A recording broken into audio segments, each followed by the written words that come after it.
거기에 기문방 쪽에 배치를 하게 되면 음의 기운이 훨씬 더 증폭이 되기 때문에 우리 집안에 살아있는 사람들한테는 안 좋은 영향을 끼치게 된다는 거죠.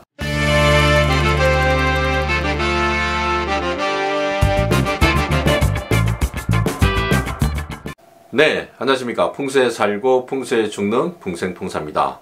오늘은 대체로 저는 좀 알고 계신 줄 알았는데 많은 분들이 모르고 계셔가지고 크게 일을 당하셨던 그런 일들에 대해서 잠깐 말씀을 드리도록 하겠습니다. 이거는 상담을 하면서 이제 있었던 일인데, 기문방에는 특히 이제 좀 조심을 해야 됩니다. 기문방이 뭐냐면 우리 집 중앙을 기준으로 해가지고 남서와 북동을 연결한 방향을 기문방이라고 합니다.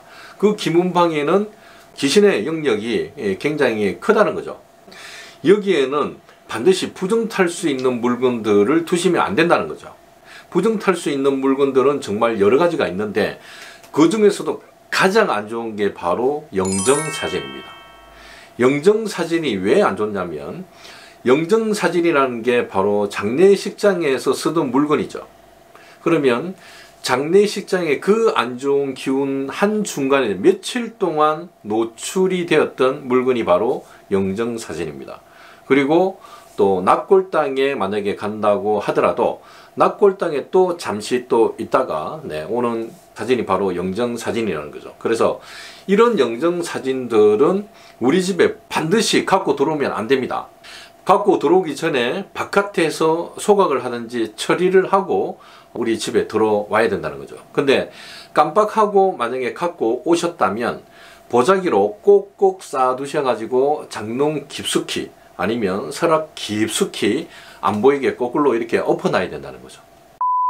네, 그리고 영정사진을 처리하는 방법에 대해서 잠깐 말씀을 드리면, 이거는 정해진 방법은 없습니다. 없고 가족분들하고 좀 상의를 하셔야 됩니다. 근데 보편적으로는 영정사진을 집에 갖고 와가지고 보자기로 꼭 싼 다음에 엎어서 보관을 하다가 첫 기일 제사 때 영정사진을 올려놓고 제사를 지내고 그 다음에 그거를 사진을 태우는 거죠.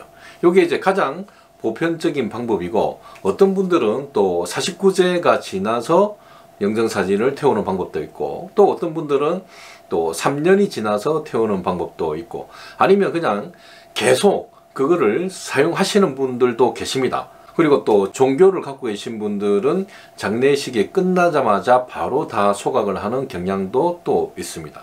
그래서 이렇게 여러 가지 다양한 방법이 있기 때문에 거기서 가장 좀 합리적인 방법으로 여러분들에게 하나를 제시를 하면, 영정사진을 쓰기 위해서 출력을 할 때 한 2장 정도 출력을 하셔가지고 한 장은 실제로 장례식 때 사용을 하시고, 그거는 당연히 집에 갖고 들어오지 말고 밖에서 소각을 하셔야 되겠죠.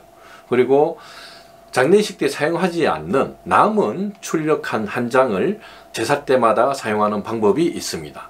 이게 가장 좀 합리적인 영정사진의 처리 방법이 되지 않을까, 그렇게 말씀을 드립니다. 요거는 제 개인적인 생각이기 때문에 여러분들이 합리적이다 생각하시면 받아들이시고, 아니면 그냥 무시하셔도 될 것 같습니다. 그런데 이거를 좀 잘 모르시는 분들이 계셔가지고 그냥 아무 생각 없이 영정사진을 우리 집에 들고 들어와 가지고, 그것도 기문방위에 남서하고 북동을 연결한 방이, 거기에 떡하니 영정사진을 배치를 하게 되면, 그렇지 않아도 음기가 굉장히 강한 곳이 바로 기문방인데 그 음기의 기운이 훨씬 더 증폭이 되는 겁니다. 증폭이. 그래서 굉장히 안 좋은 영향이 있는 거고, 바로 그 주변에 살아있는 우리 식구들의 사진이 나란히 이렇게 배치를 한다면 더더욱 안 좋은 거겠죠.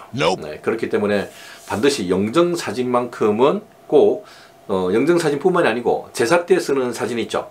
그런 사진들은 보자기에 꼭 싸셔가지고 서랍 안 보이는 곳에 깊숙한 곳에 묻어 두셔야 됩니다.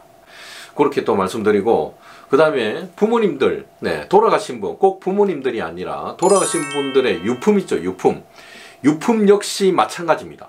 그런 유품들도 기문방에 배치를 하시면 안 된다는 거죠.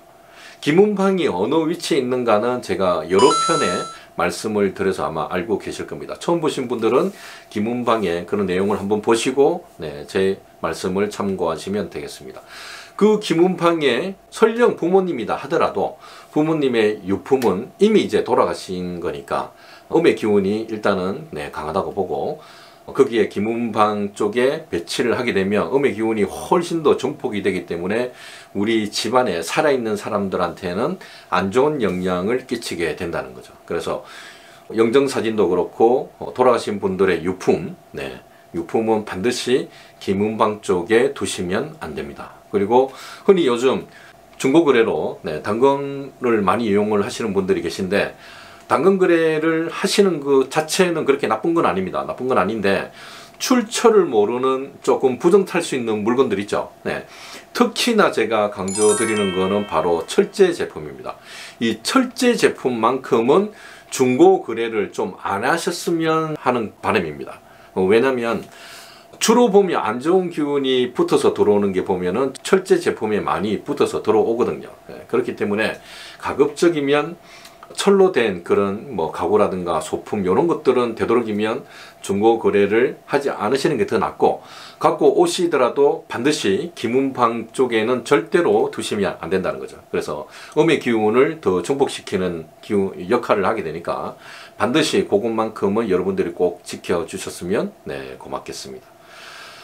정리하면 바로 영정사진, 그 다음에 돌아가신 분들의 유품, 그 다음에 중고 거래로 갖고 오는 철제 제품들, 요런 물건들은 반드시 김문방을 벗어난 곳에 따로 보관을 하시는 게 훨씬 더 좋다는 말씀을 오늘 꼭 드리고 싶었습니다.